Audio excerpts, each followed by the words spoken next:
Bon matin, Pierre. Salut. Et là, au moment où on commence l'entrevue, le soleil qui entre dans le studio, voilà, la c'est France presque qui divin. pour parler du film La famille Bélier avec les artisans, le réalisateur Éric Lartigot et Louane Imra qui est actrice dans le film. Bonjour à vous deux. Bonjour. Bienvenue. Il faut replacer les choses dans leur contexte. Le film arrive dans une semaine, en fait dans 8 jours. Le film sort à Québec, au Québec, 5-6 mois après la sortie en France, et ça a été un succès démentiel. Depuis Les Ch'tis, c'est un des gros succès au cinéma en France. La famille Bélier, on parle de quoi?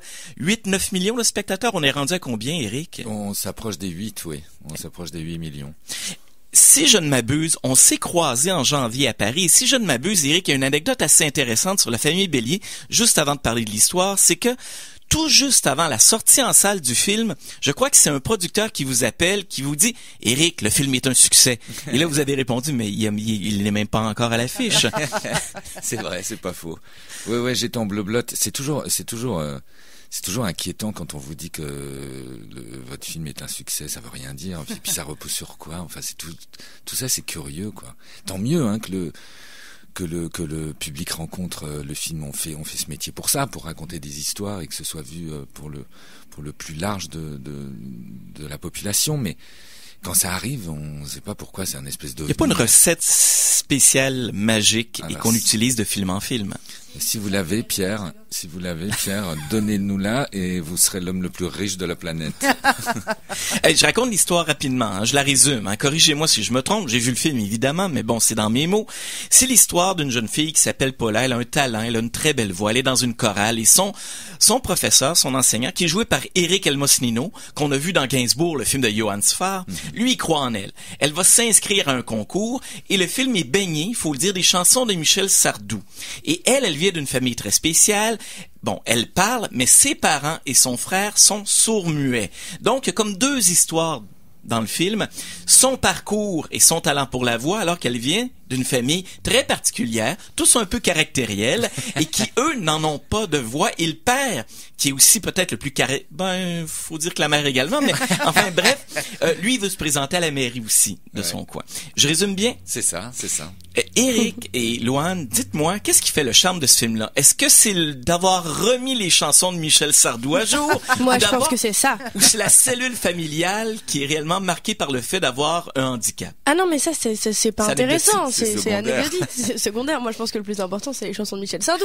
Il y a rien de plus important que ça dans le film. Est-ce que ça a remis? Mais en effet, c'est ce thème universel de la famille, comme vous dites, Pierre, qui est fédérateur, en fait. Après, il y a plein de films sur la famille, mais oui, celui-là, en tout cas, a cette distinction. En effet, comme vous dites, c'est une autre histoire dans l'histoire. Cette communauté sourde qui apparaît, qu'on voit rarement au cinéma. Il y a eu quand même 3 films dans l'année là. Quand on est sorti, qui quelle coïncidence. Qui parlait des sourds, mais c'est rarissime. C'est une communauté qu'on connaît peu. On vit autour d'eux et ils vivent autour de nous et on les connaît peu, les sourds. Louane, vous aviez participé en France à l'émission La Voix. Ici, on l'appelle La Voix. En France, c'est The Voice. Évidemment, on est en France. Donc, le fait de chanter, ça ne vous inquiétait pas au cinéma. Ouais, c'était le seul truc qui me faisait pas peur, en fait. Mais ce qui était inquiétant, est-ce que c'était de maîtriser la langue des sourds et muets? Mais finalement, non. Je pense que c'était plus difficile pour moi d'apprendre à jouer que d'apprendre la langue des signes, en fait. Ça a été réellement d'être, je vous dirais, sur le même ton que des comédiens aussi aguerris que Karine Viard et François Damiens qui jouent vos parents dans le film. Ouais, c'est ça. Et puis, en fait, j'ai de la chance, j'ai des facilités avec les langues de base. C'est ce que j'aime faire à l'école, tout ça. Et donc finalement, c'était long d'apprendre la langue des signes, c'était long, mais c'était pas difficile. Moi, j'ai vraiment accroché, donc c'était. Elle est douée, hein. Elle est particulièrement douée quand même. C'est compliqué. C'est compliqué parce que le signe doit être en accord avec le visage, l'expression du visage, le corps dans l'espace est important. En synchronicité. Voilà. Et en plus, elle parle ce qu'on appelle en bimodal, c'est-à-dire que elle signe et elle parle en même temps. Et c'est très compliqué parce que la syntaxe n'est pas la même. Donc je vais à la ferme. Ça donne à la ferme, je vais. Et je présume que c'était sujet à des critiques. En France, il y a des associations qui ont dit vous maîtrisez pas totalement le langage. Bah, bien sûr. Oui, comme forcément, partout, mais comme toute proposition. Hein. Après, moi, j'avais dit aux comédiens à Louane, à François Damiens et Karine Viard, je leur avais dit, il faut qu'on soit irréprochable par rapport à la communauté sourde. Donc il faut que tous les signes soient parfaits. Après, forcément, tout se discute et tout se critique. Heureusement, c'est une proposition, un film, donc ça se critique. Mais on a eu très peu de retours négatif. En fait, les quelques personnes, les quelques sourds qui étaient agacés, ils étaient agacés par le fait que, évidemment, Karine et François ne soient pas sourds, prétextant qu'il y a des comédiens sourds qui sont très bons. Mais voilà, après, quand ils ont compris que c'était un choix artistique de ma part, ils ont compris le processus. Si je ne m'abuse aussi, Louane, ce langage-là, il a un accent. C'est-à-dire qu'un sourd-muet québécois, lorsqu'il ira voir la famille Bélier, il va constater qu'il y a un accent dans les signes, un accent qui est français, non? C'est très vrai, oui, c'est très vrai. Mais en fait, la langue des signes, elle n'est pas universelle. C'est une langue qui est différente dans chaque pays. Par exemple, il y a la langue des signes française, il y a la langue des signes belge, il y a la langue des signes québécois. Il y a des correspondances. Il y a des choses qui se ressemblent.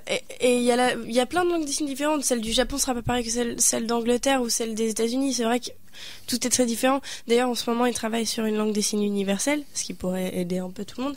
Mais la particularité d'un sourd, en fait, c'est que, par exemple, un sourd français qui va aller au Japon, il va pouvoir communiquer avec son homologue. Son homologue, oui.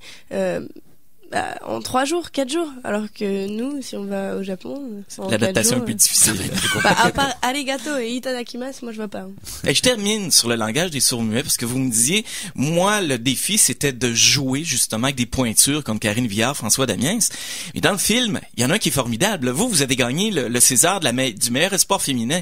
Mais il faut quand même souligner que Lucas Selberg, lui, il est sourd-muet. Il joue votre frère dans le film et lui aussi est un naturel confondant, Éric. Bravo, c'est gentil, Pierre. Oui, absolument. C'est un garçon incroyable qui a ça en lui, en fait. Il m'a avoué pendant le casting après le casting qu'il adorait tout ce qui était artistique.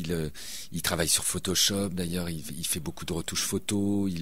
Il aime beaucoup tout ce qui touche à l'artistique et il s'est littéralement épanoui pendant le film. En fait, ses parents m'ont dit, c'est parce qu'il y a une immersion d'1 mois et demi, 2 mois sur le tournage dans cette ferme perdue au fin fond de la France.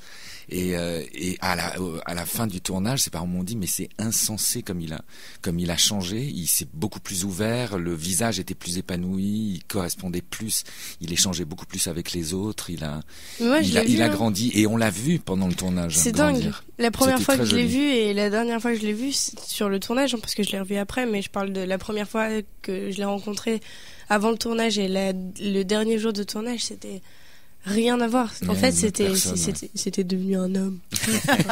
Voilà.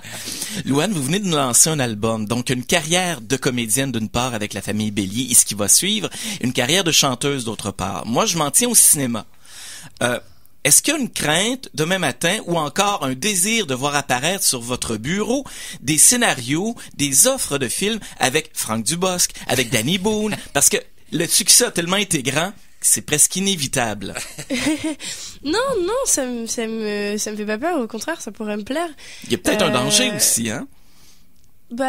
Est-ce qu'on embarque de plein pied dans tout ce qu'on va nous offrir ou on va faire preuve d'un peu de réserve et dire En fait, moi j'ai des propositions, mais en fait, je vais revenir un peu au César parce que je pense que si je l'avais pas eu, je réagirais peut-être pas comme ça non plus.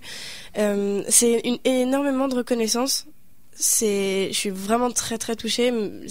J'arrête pas de remercier la communauté du cinéma français parce que c'est vraiment quelque chose de dingue. Mais à côté de ça, ça donne pas mal de pression aussi parce que justement, du coup, les gens m'attendent un peu au tournant et faut pas les décevoir. C'est pour ça, il y a des choses qui se préparent et en même temps, je prends mon temps. Je préfère être sûre des projets. Mais je veux pas décevoir les gens en fait. Donc du coup, c'est un peu comme pour mon album, je sais, c'est ciné, mais juste, j'ai travaillé 2 ans dessus. Il y a des gens qui sortent des albums en 3-4 mois. Moi, j'ai pris mon temps pour ça, et pour le cinéma, je veux faire la même chose parce que je sais pas, je veux pas faire n'importe quoi, en fait. C'est sage, quand même. Éric, il y a un danger aussi pour un réalisateur. Je suis pas sage partout, hein. Ça, je le confirme. Ouais. Éric, il y a un danger aussi pour un réalisateur. C'est quand même votre 5e long métrage, donc c'est pas votre premier, mais de dire, peux-tu nous refaire La famille Bélier numéro 2? Là, écoutez, moi je veux bien. S'il y a une idée, oui, mais autrement, non. J'aime pas les suites pour les suites. On m'avait dit ça, on m'avait demandé d'ailleurs, mais Racontez même la la vie de Paula profession à Paris. pour Prête-moi ta main que j'avais fait avec Charlotte Gainsbourg et Alain Chabat, et on m'avait dit tout de suite, les producteurs m'avaient dit, il faut faire une suite. J'ai dit, mais vous avez une idée? Moi, j'en ai pas pour l'instant, donc. Ayons une idée, parce que encore une fois, faire une suite. J'en ai plein, si tu veux. Écris des chansons. Ça c'est dur. J'entends, t'es Je parfait. boude. Décidément, vous avez l'air d'avoir T'es une belle complicité. Ouais, on est très très proches. Ouais. On se lance beaucoup de pics pour rigoler, mais on est vraiment très proches. Oui, Caroline. Non, mais j'allais dire l'autorité d'un réalisateur sur ses comédiens. Non, c'est ouais, pas comme une ouais. autorité, en tout cas. Non, Ou C'est un échange. ouais. un échange. Ouais. Ouais. Ah bon? Mais je me fous de toi. Et en terminant, je vous lance comme ça à la volée. Pourquoi on ira voir la famille Bélier? Qu'est-ce qui pourrait nous intéresser dans ce film-là? Qu'est-ce qui pourrait nous plaire? Est-ce qu'il y a un élément en particulier qui se démarque? Je l'ai vu le film, mais les gens qui nous écoutent ne l'ont pas vu. Il arrive en salle dans 8 jours. Qu'est-ce qui fera en sorte qu'on pourrait être poussé à voir ce film-là? Il y a une jolie blonde dedans qui chante pas trop mal. Non, c'est pas vrai. En plus, on m'a dit qu'elle était méchante, alors vaut mieux pas y aller. Non, pour moi, c'est la famille qui est ce thème fédérateur. Famille et l'adolescence. Comment on vit l'adolescence? Comment on observe une adolescente qui se bat avec ses propres peurs, ses démons, cette séparation, le départ de la maison, de couper le cordon, de s'autoriser ça, Puis tout le monde vit ça. quitter la maison, on l'a tous vécu. Donc là, c'est une observation par le prisme de cette jeune fille, de Paula, de Louane, Ouais, et la avec cette méchante. singularité. Voilà, c'est le départ. C'est un départ, et les départs, c'est toujours intéressant à observer. Non? Tout à fait. Vous êtes dubitatif. Non, je me demandais, je voulais terminer l'entrevue en me disant, j'ai complètement oublié de vous demander quelque chose qui est particulier, c'est le nom de famille Bélier. Ça vient d'où? Ça ça. c'était au départ, à l'écriture. Alors, figurez-vous que j'ai voulu changer le titre, et c'était pathétique. À chaque fois que je faisais des propositions, les distributeurs et producteurs étaient Moi j'ai la atterrés. pire. Il en a sorti une. Il y a eu un moment où il a voulu appeler le film Du bruit. Du bruit. Moi, j'adorais ça. Non? Ouais, mais non. Oh, Pierre, il est sous la moquette. Je sais pas, je pense à De bruit de fureur, là, on fait référence Ah ouais? à une œuvre littéraire. Ouais. La famille Bélier, c'est presque un signe astrologique. Il y a pas beaucoup de noms de famille. En France, est-ce qu'il y a des familles Bélier? Ah ouais, il y en a Oui, pas mal. oui, Il y en oui, a il y pas en a. mal. Elles se sont reconnues dans le film? Oui, on en a C'est vrai que c'est rencontré. plutôt rare au Québec, les béliers, C'est vrai. Monsieur Bélier, non, on n'en a pas beaucoup. Moi, j'ai eu l'occasion de faire une émission de radio à Paris il y a pas longtemps où c'est une radio jeune où on fait pas mal de blagues comme ça. Et donc justement, moi je devais appeler des gens qui s'appelaient Monsieur ou Madame Bélier. Et franchement, il y en a vraiment pas mal. Hein. il y en a. Ce jour-là, j'ai dû appeler 5-6 familles. Quand même. Ouais. Éric Lartigot, réalisateur du film, Louane, comédienne dans La famille Bélier qui prend l'affiche dans 8 jours. Merci beaucoup de votre présence Merci à aujourd'hui. vous. Merci à vous. Et merci Ouais, Pierre. c'était le sérieux, la rigolote. Je reprécise aux gens. Merci à vous deux. Pierre, on se retrouve demain pour vendredi. la chronique Tout à cinéma fait. et BD. Voilà, merci tout le monde. 7h48 minutes. Merci.